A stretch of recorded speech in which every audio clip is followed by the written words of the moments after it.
Okay guys, para sa video na to, ay pagtitripan ulit natin si Mami. Ang Team Aga ay magpapanggap ng isang basura. Gawin mo na akong basura, Jay.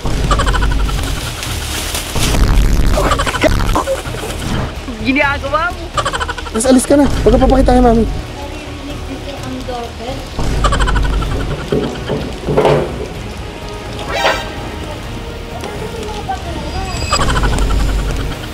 Okay guys, para sa video na to, ay pagtitripan ulit natin si Mami dahil susunod-sunodin na ng Team Aga ang Team Gina hanggang sa hindi na sila makabawi. Ngayon, ang Team Aga ay magpapanggap ng isang basura. Legit na basura. At para sa prank na to ay kailangan ko ang tulong ulit ni RJ. RJ, kaya mo ba ako gawing basura? Oh, sir. Naka-ready na nga ako eh. So, ang mangyayari guys ay nasa labas lang ako. Magpapanggap ako ng basura. Tapos idodoorbell ko si Mami hanggang sa maumay na siya sa akin. Tapos si Rick magtatago siya sa kotse kung saan mag-hidden cam na lang siya. Tingnan natin magiging reaction ng nanay ko once na may basurang nangungulit sa kanya. Let's go. Gagawin kita basura ngayon. Hindi ka na makagalaw ngayon. Sige. Mukha ba akong basura? Hindi ata ako mukhang basura eh. Hindi ata ako mukhang basura, Jay. Wala rin akong makita. Paano pa maglalakad niyan? Wala na. Eh, steady ka na doon. Eh, di dapat sa labas natin ginawa to. Ha? Testing lang eh. Yan! Mukha pa rin ba basura? Mukha na basura, Choy? Mukhang pwede na ba? Mukhang basura? Kaso yung form mo. So, ang hirap ng ginagawa namin. So, mag-change of plans kami para maging basura ako. Tapos takit ko yung totoo. Ginagawa mo. Apa mo?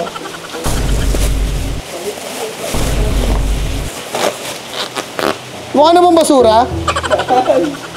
Ayan. Yan. Mukhang ano yun? Unicorn. Kung hindi ata mukhang basura, Choy. Hindi mo ba kaya isiksik yung katawan mo sa loob? Ay, hindi ka siya. Pag ganyan.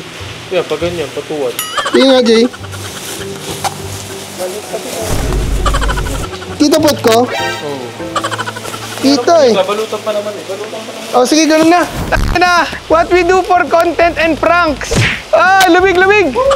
Nagsiset up na kami. Gawin mo na akong basura, Jay. Ganyan lang. Yan. Ah, sige, tanggalin mo na. Dapat siguro mas malapit sa gate. Dito. Dito. Yan.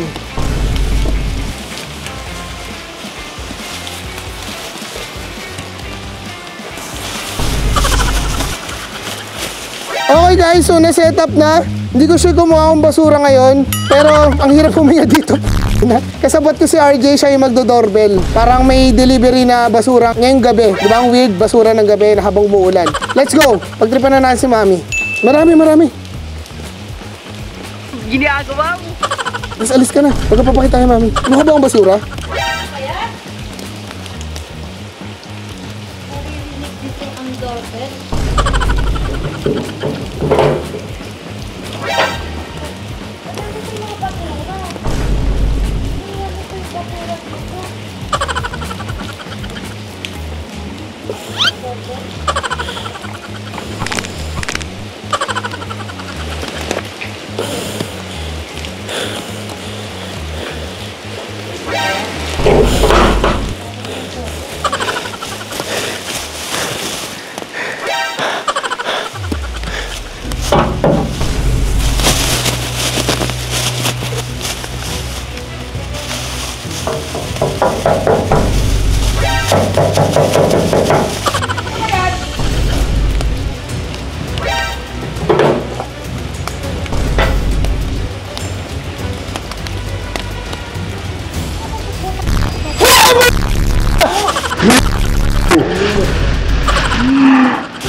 Hindi ko na kaya! Hindi na ako makahinga!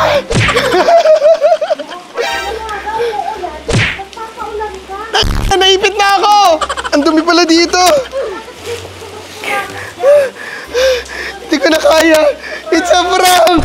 Hindi ko na kaya! Ano yan? Ako may multo. Yan, tinan mo yung tsura ko, mga pasang sisiw. Kamusta ang basura sa madaling araw? Akala ko may nagmumulto. Akala ko may aswang dito sa bahay. Nakatangkad mo, ninenervous na ako. Gusto ko nang lumabas ang bahay. Hindi ko kakalokohan. Aga? So guys, hindi ko alam kung successful o hindi yung prank namin. Hindi ko nga rin alam kung mukha akong basura. I guess this is it. Tinan mo yung tsura ni Mami. Feeling ko pinahirapan ko yung sarili ko. Tsaya ayoko na mag-prank ng ganito ulit. Tulog na tayo, maliligo na ako.